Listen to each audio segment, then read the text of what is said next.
Selamat berjumpa kembali dalam layanan audio Sahabat Seperjalanan. Hari ini adalah hari Kamis 11 November 2021. Tema renungan dan saat teduh kita dengan judul Mengatasi Api Kemarahan. Mengatasi api kemarahan, firman Tuhan terambil dalam Mazmur 37 ayat yang ke-8. Demikian bunyi firman Allah. Berhentilah marah dan tinggalkanlah panas hati itu. Jangan marah, itu hanya membawa kepada kejahatan. Mari kita berdoa. Bapa yang di dalam surga, salah satu ciri orang yang dewasa, orang yang bertumbuh, orang yang matang adalah kemampuan dan keterampilan mengatasi kemarahan. Biarlah ya Tuhan, skill dan kemampuan dan keterampilan ini dimiliki oleh para sahabat seperjalanan. Di dalam nama Tuhan Yesus kami berdoa. Amin. Shalom sahabat seperjalanan yang dikasihi Tuhan. Ayat Alkitab yang kita baca tadi. Mazmur 37 ayat yang ke-8. Berhentilah marah dan tinggalkanlah panas hati itu. Jangan marah, itu hanya membawa kepada kejahatan. Sahabat seperjalanan, bagian firman Tuhan ini cukup menarik. Bahwa marah kemudian dikaitkan dengan panas hati. Yesus pernah marah. Mengusir para penjual, penukar uang, penjual merpati, binatang-binatang korban di bait Allah. Dan kemarahan Yesus adalah kemarahan yang tidak diikuti oleh panas hati, namun diikuti oleh sebuah hati yang mengasihi. Sahabat seperjalanan yang dikasihi Tuhan, itulah bedanya. Marah karena panas hati dan marah karena kita mengasihi. Dua hal yang berbeda. Bukankah orang tua juga sering marah kepada anak? Maka orang tua pun memiliki dua tipe. Marah karena panas hati, karena tersinggung, karena egonya tidak diperhatikan, atau karena kita rasa diremehkan, atau marah karena mengasihi. Saya sendiri sebagai orang tua dan tentunya juga para sahabat seperjalanan sudah melewati. Berkali-kali kita marah kepada anak. Karena mengapa? Karena kita mengasihi mereka. Karena kita mencintai mereka. Karena kita tidak ingin anak-anak kita, keturunan kita, keluarga kita berjalan di jalan yang salah. Terjerumus kepada perkara yang buruk. Itu yang disebut dengan marah karena mengasihi. Dan marah karena panas hati. Dua hal yang sangat berbeda. Mari kita akan jabarkan satu persatu. Kalau marah karena mengasihi, maka itu didorong oleh sebuah sikap dan kepedulian yang mulia untuk kebaikan orang yang kita marahi. Namun kalau marah karena panas hati, maka semata-mata kemarahannya adalah untuk kepentingan diri sendiri. Karena ego, karena ketidakdewasaan, karena sikap kekanak-kanakan. Karena orang yang tidak pernah sabar untuk menanti proses. Maka itu adalah marah karena panas hati. Namun kalau marah karena mengasihi, kita akan belajar dari siapa? Dari Tuhan Yesus. Tuhan Yesus berkali-kali menunjukkan sebuah kemarahan atau sikap yang tegas. Sikap yang katakanlah benar dan salah itu dijelaskan dengan sangat jelas. Maka itu adalah bentuk mengasihi. Sewaktu Yesus marah kepada ahli Taurat dan orang Farisi, tujuannya bukan untuk menghabisi mereka. Namun mengingatkan mereka akan jalan yang salah, konsep nilai hidup yang salah, kelakuan yang mereka perbuat yang salah, untuk tidak terus terjerumus ke dalam perbuatan dosa kemunafikan, dosa menghakimi, dan dosa kemudian menekan orang lain.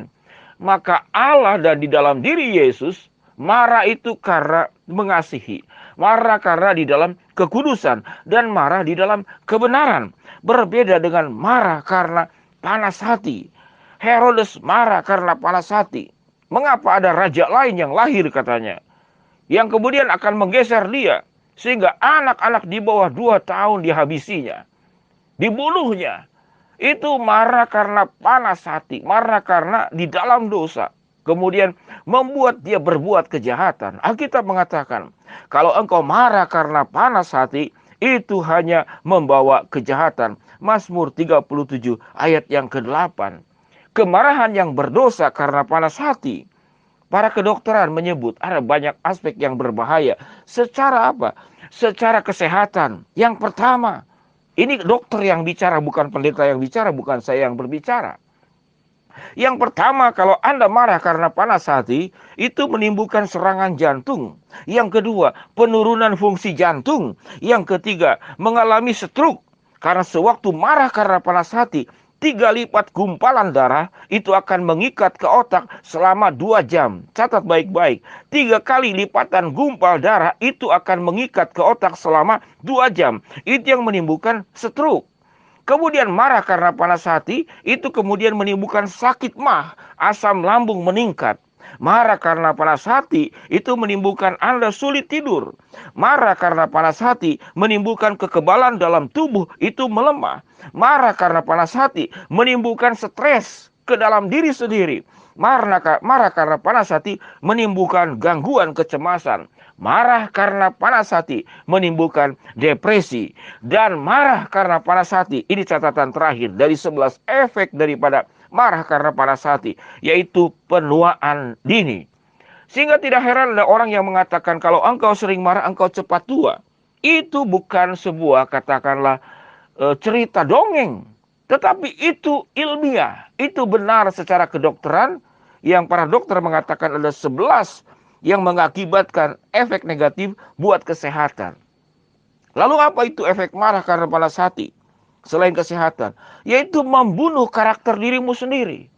Engkau menjadi orang yang pemarah, engkau menjadi orang yang tidak bisa mengendalikan diri, engkau menjadi orang yang kemudian akan dihindari. Siapa yang mau bergaul dengan seorang pemarah? Siapa yang mau bergaul dengan orang yang kekanak-kanakan, dikit-dikit marah? Cara berpikirnya menjadi tidak logis, pikirannya pendek.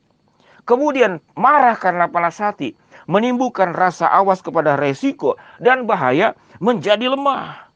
Dan marah karena panas hati seringkali menimbulkan sebuah tindakan-tindakan yang dilakukan yang berbahaya buat dirinya sendiri dan buat orang lain. Sahabat seperjalanan yang dikasihi Tuhan, marah itu betul-betul tidak boleh sembarangan marah.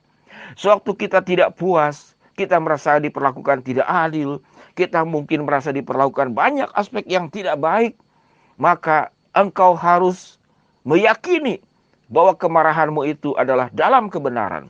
Kemarahanmu itu di dalam kekudusan.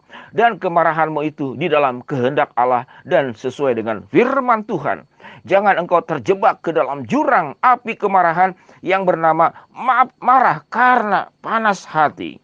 Sahabat seperjalanan yang dikasihi Tuhan, mari kita terus bertumbuh menjadi pribadi-pribadi yang matang, yang dewasa di dalam mengendalikan emosi, khususnya di dalam mengendalikan api kemarahan. Sewaktu kita berhasil mengatasi api kemarahan, maka engkau diberkati Tuhan dan orang di sekitarmu juga diberkati Tuhan. Kehidupanmu akan membawa kesejukan, kehidupanmu akan menularkan keindahan, dan kehidupanmu akan membawa terang Kristus dalam hidupmu. Bukan kejahatan, bukan iblis yang bertata di hatimu. Bukan kemudian setan menjadi bertepuk tangan karena engkau melampiaskan api kemarahan karena panas hati. Sahabat seperjalanan, mari kita mengatasi api kemarahan dengan baik, yaitu marah dalam kebenaran, marah dalam kekudusan, marah di dalam hikmat bijaksana dari Tuhan, dan juga marah karena kita mengasihi hidup kita sesuai dengan kebenaran firman Tuhan. Mari kita berdoa. Bapa yang di dalam sorga, kami bersyukur firman Tuhan mengajarkan kami banyak aspek dalam kehidupan ini agar hidup kami menjadi benar di hadapan Tuhan. Jauhkan kami Tuhan api kemarahan, yaitu marah karena panas hati yang sesungguhnya merusak diri kami dan juga merusak orang-orang di sekitar kami. Kalaupun kami harus marah, biarlah kami marah dalam kekudusan, dalam kebenaran, karena mengasihi, dan marah yang sesuai dengan kebenaran firman Tuhan. Hamba-Mu berdoa, buat yang sakit Tuhan jamah sembuhkan. Buat yang sedang menghadapi masalah, Tuhan bukakan jalan. Buat yang sedang berdoa mengharapkan sesuatu, Tuhan akan kabulkan sesuai dengan waktu, rencana, dan kehendak-Mu. Di dalam nama Tuhan Yesus kami berdoa. Amin. Shalom sahabat seperjalanan yang dikasihi Tuhan. Selamat belajar sebuah keterampilan mengatasi api kemarahan. Tuhan memberkati kita semua. Shalom.